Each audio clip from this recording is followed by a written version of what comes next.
So let's dive into that side of it, right? What does that training look like? Let's say, what does your February look like if you are training for the NFL? What does your February will look like if you are training for the combine at the end of it?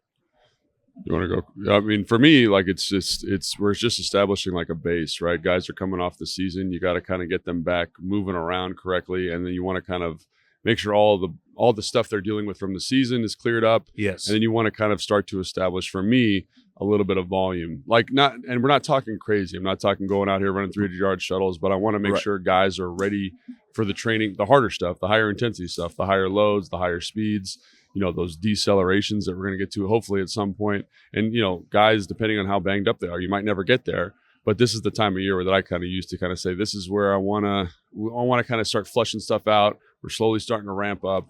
And for me, when just combine to football, the volumes are drastically different. Like you're prepping for a very different game or training camp, and like the running volumes are much, much higher in my experience with this. Yeah. So the first thing that's very obvious is, when you're training in February for combine, your event is at the end of the month. When you're training in February for football, your event isn't for 6 months. That's a great point. Right. So like we are in different phases of training very much. So the other thing at combine is, this is you're going to get measured here. So they want to see how big you are, what your body fat percentage is. Like last year, there was a whole big thing about is Bryce Young going to be 200 pounds, right? So you're doing things to put on muscle mass, which is probably not a thing in terms of like training for football. Yes, you want to get stronger, you want to maintain strength, you want to develop power and force production and all those things.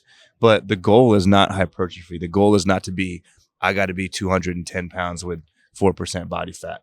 That again is an underwear competition, stuff, right? Like you're standing still when they measure that stuff, right? And to be clear, like you will have athletes that need to gain weight in an off season, but how you do it is very different. Very different. Right. If you got to gain 10 pounds by training camp and it's February, that's not that hard. Yeah. You got to gain 10 pounds by the combine and it's, the end of your college football season in January.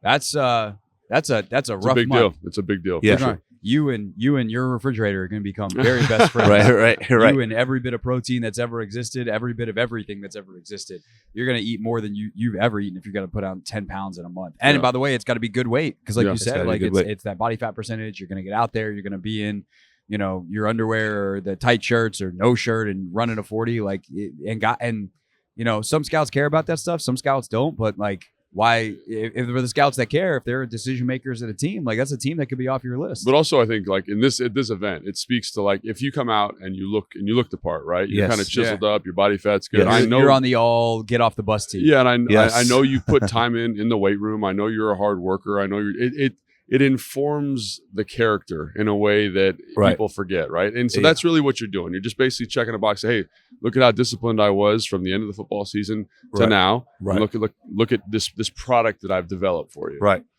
Like the guy that tore his ACL last year and ended up like benching Verhees, the guard for Baltimore. Baltimore, yeah. Yeah, so it's like you said. It's like you said, the character. Right? Did this guy put in the time to do well on these drills, even though we all know that these drills don't necessarily translate, but do you put the time in and are you somebody that is willing to work hard?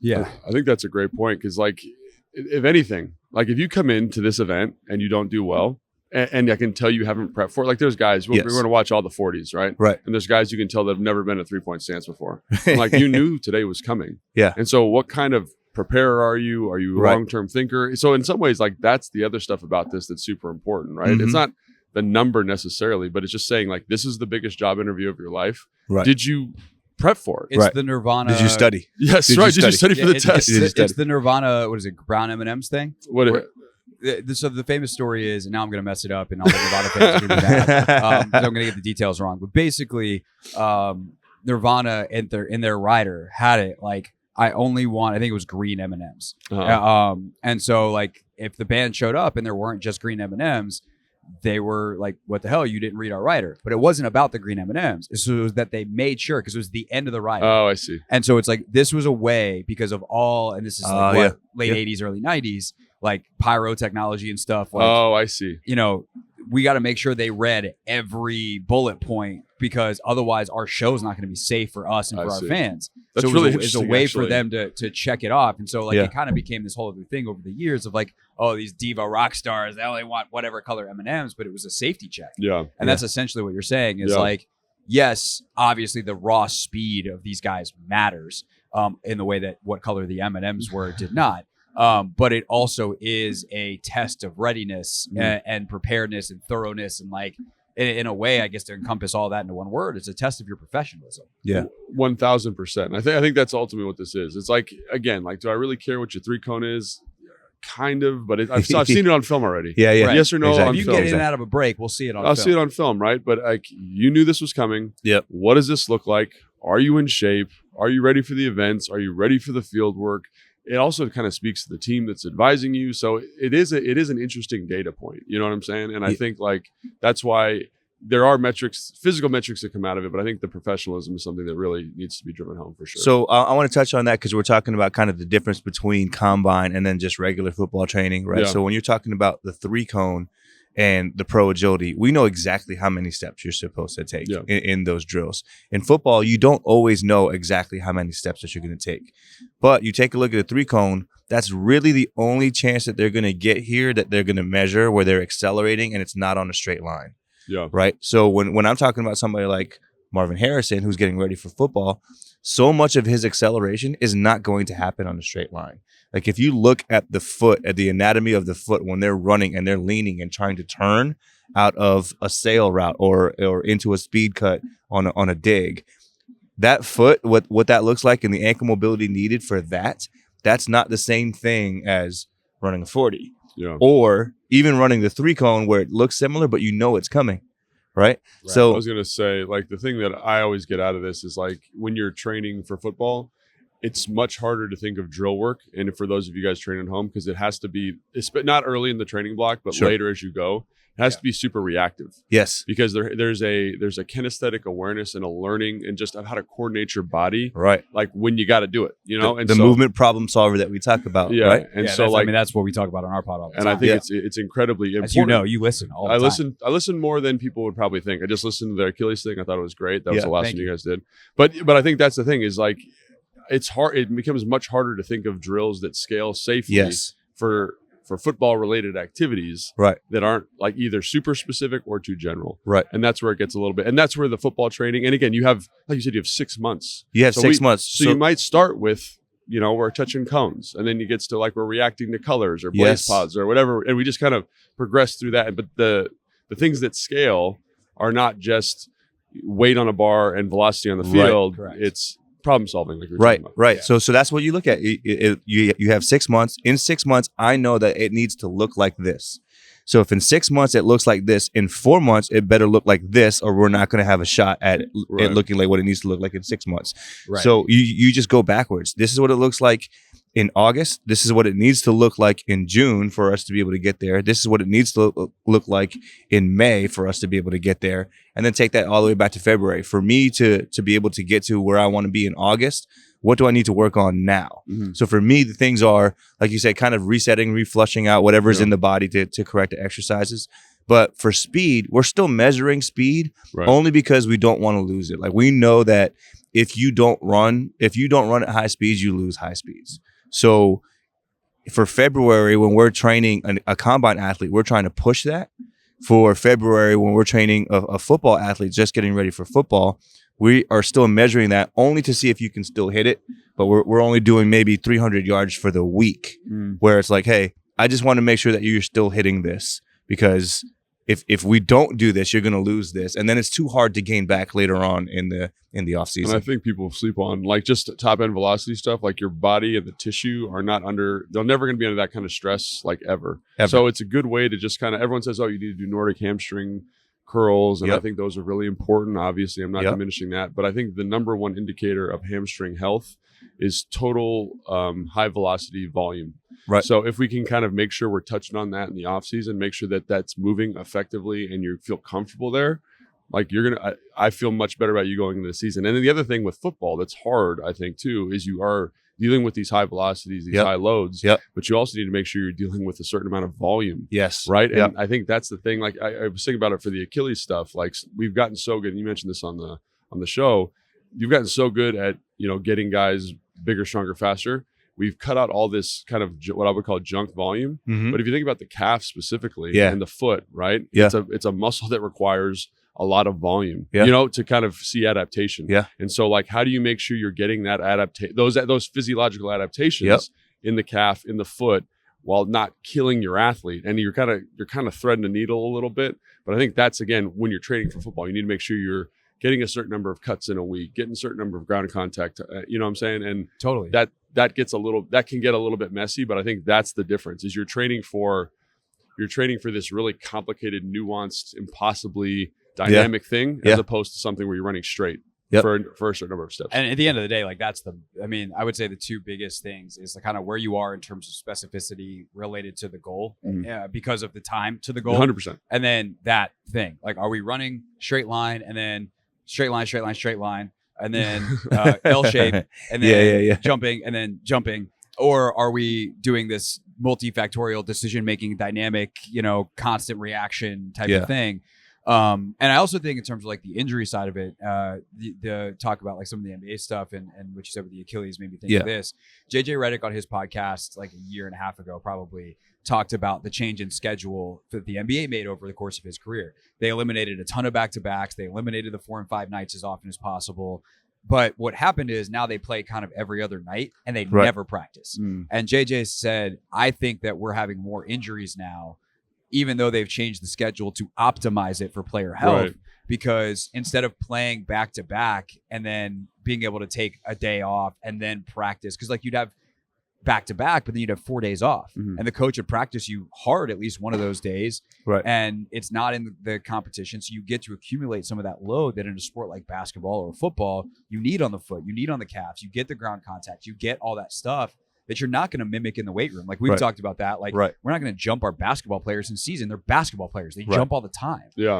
And so the idea that you're accumulating the right amount of practice volume specific to the game, which you're only going to really get in practice, is I think another huge difference between the combine training and the football training, and why I think a guy like Harrison being able to train like this now should probably help him a lot as a rookie. I would think 100%. It should help him tremendously. And I think it's, again, that training, like people think about this too, like it's been a really interesting thing to watch, like with concussions and the rugby union and in the NFL, people aren't tackling as much. And so they're not as good at it.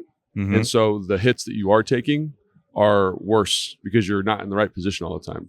And it's like same thing with rugby union. Like they changed some technical tackling rules in terms of practice. Like you can only tackle 1 day a week. And then they saw the number of broken arms increase by like 50%. Right. So like all of this stuff you're doing is a skill. If I, Chael Sonnen, the MMA guy, was like, we're training to be a fighter. So if we're not fighting, like I'm not getting better at my craft. It's the same thing with football. I got to make sure I'm tackling. I got to make sure I'm blocking. It's our job as coaches to make sure that scales correctly. But to your point, like I'm pretty confident that Marvin Harrison Jr. is going to go out and run 1,000 routes between now and the season. So his general preparedness for the NFL is going to be significantly higher than the dude who took this time and was like, I'm running a 40 for 3 months, and now I got to get myself back into football shape. Like those transitions, and you could probably speak to this too, Chris and Craig, obviously as well. It's those short transitions that get dicey, where the volume increases really dramatically. So like from off season to training camp on a short block, like that's where you see a lot of injuries. And so now Harrison has the opportunity to say, I can slowly ramp myself up so that day one, I'm going to be in tremendous shape. Right. Well, and the thing is, real quick, like just so people remember, because this happened to me every year I was on the beat, and you finally like, we got through the draft. Whew, big deep breath. Oh hell, rookie minicamp is next week. And so like it is quick, that transition from I was preparing for the combine, I was preparing for the pro day, I was preparing for the draft, and any last second whatever I might have to do, now I'm drafted, now I got to go to minicamp. It's very different, right? Like running for 5 seconds, 4.2 seconds, whatever it is, and then being off for the next 10 minutes. It's very different than being in a series, than being in multiple series, than being in a 2 minute, right? So like being in combine shape is very different from being in football shape. And then the other thing is there is no thinking at the combine. Like what you said, like you have to be able to react, recognize, and all those things. So, for you to be able to understand an NFL offense and what your responsibilities are. If I'm a wide receiver, I have to know not just my route, but my route concept and what's the spacing of my route. What are the other routes that are happening? What is my split on the field? Where am I supposed to be and when am I supposed to be there in relation to the quarterback's drop? Those are things that you do not do in combine training. You're watching by the way, film a lot of times you don't do in college football either. Well, True. I think the other crazy thing about this is like you see that sometimes in the field work. You see that at the Senior Bowl because guys, people think, oh, they've been running routes this whole. Like I go to my trainer's gym, and they run routes like once a week, once every other week because they don't want to mess up their recovery for the 40, recovery for the 5, 10, 5. That the drills are prioritized. And so sometimes when you see guys on the field or at the Senior Bowl, even you see guys that are a little bit off. Yeah. Because they're getting back into football for the first time, right? So like, I remember a couple of years ago, like Jelani Woods, the tight end from where'd he go? Syracuse. He went to Syracuse. No, he didn't. He went to Virginia. And he slipped a couple times making breaks. I'm like, that makes a lot of sense to me. Because how many breaks has he run since the season ended? Right. You know what I'm saying? And I think that speaks to your point. It's like it's all very mapped out, very controlled. So that's like one of the things about the field work here. I love the field work here because it's the only time you get to see that kind of critical thinking element. Yeah. But it's also, you got to put it in context of like what the guys are doing and how they're being prepped for today. Because in terms of value at the combine, we talked about this a little bit already. It's like 40, vertical jump, 5, 10, 5. Like those are the things you're here. Like the field work, you might as well just go home kind of thing. Yeah. Right. Yeah. And the field work here, like the drills are not very complex. It's the kind of things that we would think of in a strength and conditioning session, not really a football. It's like there, come back. All right, you're going to backpedal. And then when I wave you forward, you're going to come forward and I'm going to throw a football at your number. But it's important. I think that's the thing, though. It's important to see how they move in that reactive setting. Yeah. But it makes a lot of sense to me why a lot of guys don't look good. Right. You're like, that guy looks a little stiff, or that guy's kind of having a hard time with his feet. You know what I'm saying? And like, totally. It really is I think a very it makes a lot of sense when you think about their off season in relationship to this event specifically. And to be clear, I'm saying what I just said to draw the comparison to what football is, not to minimize the work here, right? Like that stuff is really important for the exact reasons you said. It's as close as you're going to get, but it's still nowhere close to what they're going to see the second they take the field and practice starts at rookie minicamp. Nevertheless, the full OTAs, the full minicamp. I got to see this. I got to see this a little bit last year at a pro day. Right, it's very different when you're doing it a pro day for your school and your school is running it like you would at an Ohio State or Alabama, right? Whereas if you're going to a pro day and the NFL scouts are running it, right? Because now they're going to explain drills as quickly as they can with not a whole lot of direction to see if you can pick up on it. Because that's what NFL coaching is. Am I going to have to spend an entire week with you for you to understand the concept, or can I tell it to you once and you got it, right? So that's something else that you have to be able to not just train for, but to prepare for. Because if you get invited into a mini camp, if you're not the first round guy, if you're a late round guy or an undrafted guy, and you're the guy that always has to ask questions because you don't quite get it, you're not going to be around very long. That's just the truth. So for you to be able to start working on things like that, like it's not just can you run a 40, but how fast can you take instruction? Right. How well do you receive feels coaching? Like there's just the Easter eggs in the combine everywhere. And we're testing your professionalism. We're testing your listening skills. No, for 100%. Like I watched the scouts run the drills, explain the drills, and in my mind, I'm like, they are purposefully coaching it this way to see who picks up on this, trying to see who gets confused. Because I think that's the thing about the combine. It's everyone thinks they have this great, kind of Rolodex of interaction with these players. Like this is the one interaction you're going to get, right? A lot of these coaches, right? Yeah. One interaction, maybe a couple interviews. Right. So I got to get, an interview is different than on the field. So I want to see how that looks, how you respond, like your body language, how you interacting with other people in your group. Like those are things that matter because you get, because it's such a small, it's such a small window to get those interactions with the players. So no doubt. All right. Anything else to add on this portion of the show? No, I think it leads, like some of the stuff that we talked about leads into what we're going to talk about next, which is the design of a facility. Yeah, absolutely. Right? 100%. All right, let's do that then.